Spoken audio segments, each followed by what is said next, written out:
Bike ಎಲ್ಲರೂ ಬರ್ತಾರೆ. ಅವಾಗ ತಾವು ಗಮನ ಕೊಟ್ಟರೆ ನಾವು ಮಾತನಾಡಿ ಬೇಗ ಇಲ್ಲಿ ಮೇಲೆ ಬರುತ್ತೆ.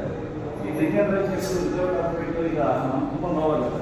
ಕಾರಣ ಏನಂದರೆ ಅಲ್ಲೊಂದು ಆಟ ಕಾಣ್ತಾನೆ, ದೊಡ್ಡ ಕೃಷ್ಣದಲ್ಲಿ ನೋಡಿರ್ಬೋದು. ಅಲ್ಲಿ ಒಬ್ಬ 18 ಇಯರ್ಸ್ ಹುಡುಗ ಡಿಕ್ಕಿ ಹೊಡೆದಾಗ ಏನಾಗ್ತದೆ, ಇದು ಹೆಲ್ಮೆಟ್ ಹಾಕಿದ್ರೆ